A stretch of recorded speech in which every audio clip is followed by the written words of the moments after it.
book of Exodus, chapter 32 and verse 32.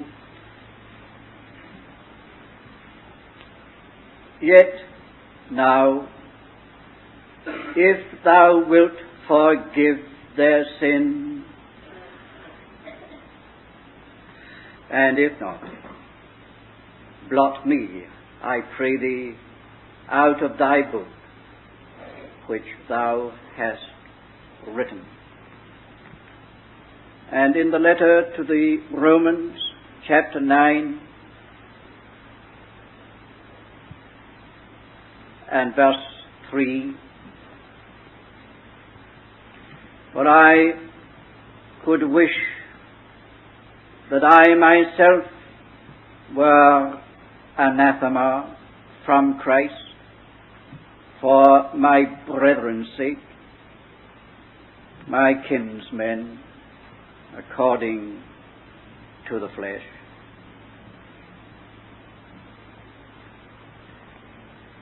I think, dear friends, in these two utterances are two outstanding, perhaps the two most outstanding servants of God in the two dispensations, the Old and the New, Moses and Paul. We have the very highest point of service to the Lord represented.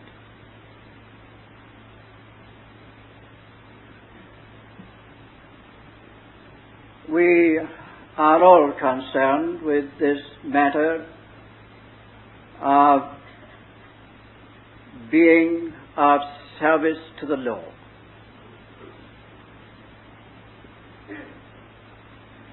And we are ever seeking to know how that service can be best fulfilled, and how we may rise to the highest possible level of service to Him. And I repeat that this statement, this prayer by Moses, and if you look at the margin of Paul's words, you will see that that also was a prayer. The word wish is really prayer or pray. I could pray. These two prayers of these two outstanding servants of God do represent the highest degree of service to the Lord. And that because there is nothing beyond these statements, nothing whatever beyond them in the matter of selflessness. You can't go beyond this. Blot me out of the book which thou hast written. Accursed from Christ. There is no degree beyond that. The utterness of selflessness is in those prayers. They represent a greater concern for the people of God than not only personal blessing or personal vindication or position or reputation, but life itself. It is only another way in which these men were saying, well, my life begins and it ends with the people of God. I have nothing beyond that. And if they should lose or suffer, and I in any way could have prevented it, then I've missed the whole purpose of life and the very purpose of my own salvation. That is the sum and the end of everything. What a devotion. What a devotion. That is service.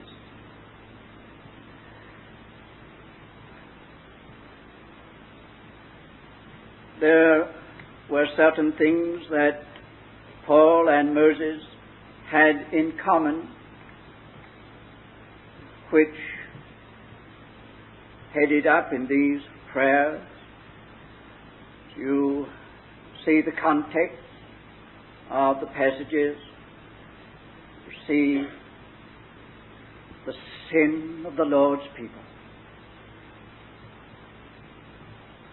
This 32nd chapter of Exodus, story of that terrible breakdown under Aaron's leadership and the setting up of the idol and the worshipping of it and turning away from God and saying, these be thy gods, O Israel. The awful sin of the Lord's people. And then, as for Paul's context, it's in the context of what Israel had done to his Lord in the killing of Christ. This devotion, the point is, this devotion was not to a people who drew it out by reason of their goodness, the fineness of their substance, the lovableness of their nature. It's tremendously strengthened, this devotion, by recognizing the kind of people to whom these hearts so utterly went out. It's a rebuke to us in our service. So easy for us to give and to devote ourselves to labor for those who give a return and who show kindness and who are nice people, we think are worthwhile people. Here, a love to the uttermost for people who were so utterly unworthy of it at all. That Paul and Moses had in common. But further, they had this in common, that they themselves were objects of those people's reproach and persecution. There have been times when Moses was seeking to bring the people out of Egypt, when they turned on him. They turned on him and blamed him for their difficulties, situation. And we know that even after this incident, many times they railed on Moses, laid at his door all their troubles. And as for Paul, what a time he had at the hands of Israel, the Judaizers and all the rest. What a time he had. They denounced him as a traitor. And yet, although these men themselves were personally the objects of the opposition of those to whom they had given their lives. This was their spirit and their attitude. Forgive. If thou wilt forgive. And he breaks off. He doesn't finish that part, if thou wilt. But if you don't, if not, blot me out the book thou hast written. I could wish myself accursed from Christ for my brethren's sake. What a spirit of service. I say again, the terrible rebuke to us.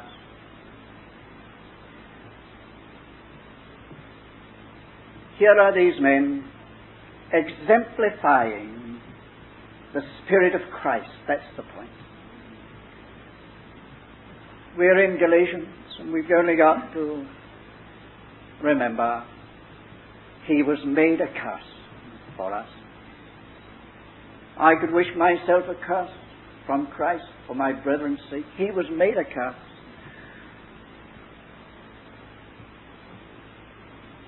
He carried the spirit of service all that way to being cut off from God for that eternal moment when the Father hid his face for the sake of his brethren.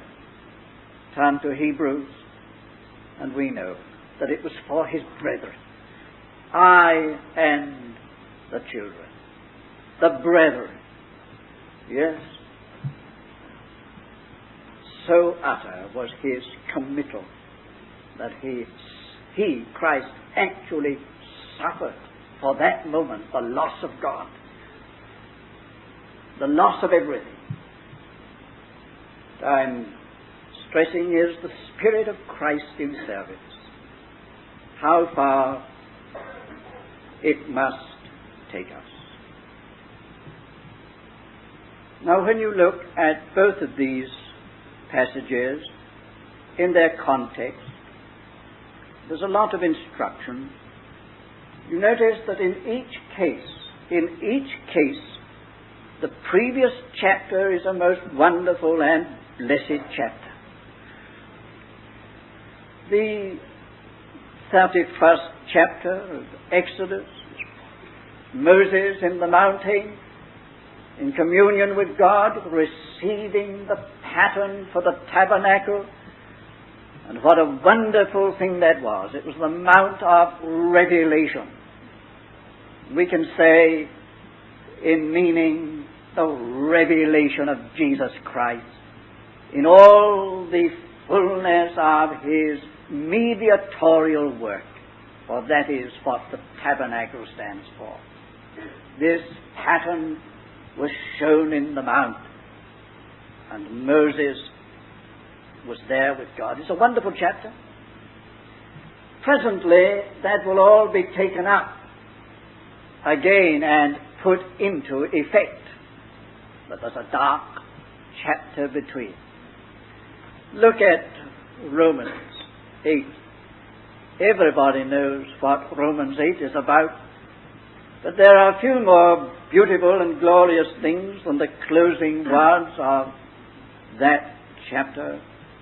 Nay, in all these things we are more than conquerors through him that loved us. I am persuaded that neither death, nor life, nor angels, nor principalities, nor things present, nor things to come, nor powers, nor height, nor depth, nor any other creation shall be able to separate us from the love of God which is in Christ Jesus our Lord. And in Paul's letter there were no chapters. It ran straight on into what is in our arrangement chapter 9. A wonderful chapter is chapter 8. We're lifted into the heights of the marvel of divine love. Presently, that'll all be taken up, and Get to chapter 12. Everybody knows chapter 12 and onward. The thing now is coming into effect. But again, in between, the dark chapter. The dark chapter. Here is that to which we are called. The service of the house of God, the service of the revelation of Jesus Christ, the service of the love of God, all to be brought into concrete form in the Lord's people. But between the revelation and the realization, there's a terrible battle. In every case, in these cases, and it's always so, there's a terrible battle between. There's always this that we have in chapter 32, the breaking in of the enemy to spoil everything. The outbreaking of the flesh in men. The spirit of idolatry is a far wider and bigger thing than just the worship of some idol. This very comprehensive movement to draw away from God. And it's found by the play of the evil forces upon men's nature. And that's the realm of the battle. There's something that has got to be dealt with and got out of the way.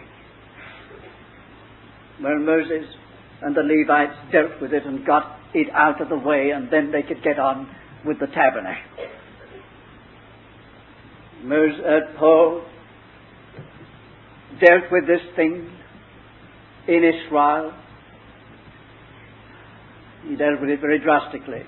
I think that is the point of the letter to the Galatians. I hope I don't trespass, make it difficult for any brethren. But you know that, if I may say this here, the letter to the Galatians saw a battle fought through which never had to be fought through again in that time. Once and for all, Paul, through that letter, settled the matter of the Judaizers in his time. That battle was finished. They were doing just what these people were doing at the foot of the mount. It was a battle, a desperate battle, to make the way clear for the purpose of God. Now that, of course, provides the very focal point for this message. Devotion, utter devotion to God's purpose concerning His people is going to make the uttermost demand upon any servant of God. It's going to test and find out our spirit of service. And it is going, dear friends, to bring us, if we really are going to serve God in this uttermost way, it's going to bring us to this point where we've nothing left to fall back upon of personal interest, position, or blessing. It's simply a matter of God and God only. And if God doesn't do it, we're finished. We've nothing to live for. We've nothing to live for. We've no alternative. We've no second line. We are in this matter of the Lord's purpose and interest to the very last drop of our blood. And if not, then there's nothing more for us. The purpose of God in His people will demand that. We shall find that. Sooner or later, it's no use. No use. We can't have any alternatives. Can't have a second course. It's everything or nothing. Everything or nothing. And we shall be, and we must be prepared to be brought to the place where we are prepared to get right out of the way ourselves, altogether out of the way in every sense, if the Lord can reach his end. If only he can reach his end, we don't matter. That's what Moses said. I don't matter. My salvation doesn't matter. My life doesn't matter. Paul said the same. What matters is that the Lord has his end in his people. And if that is not reached, then I don't know what I'm alive for. I don't know what I've been saved for. How far removed this is, isn't it, from being saved to get things for ourselves in time and in eternity. To get heaven and to get blessing and all manner of things. These are the things offered if only we will be saved. But we find that we are saved to be brought into the great purpose of God as his servants. And it's no use complaining. No use complaining. No use saying, well, this is too costly, or this is costly, or this is hard work, and so on. It's no use. We're committed to death for this thing. We are just committed unto death. Now the Lord said that right at the beginning. He that saveth his life shall lose it. He that loseth his life for my sake shall find it. It's a life matter. Saving or losing what? Blessing? No, your life. No less an issue than that.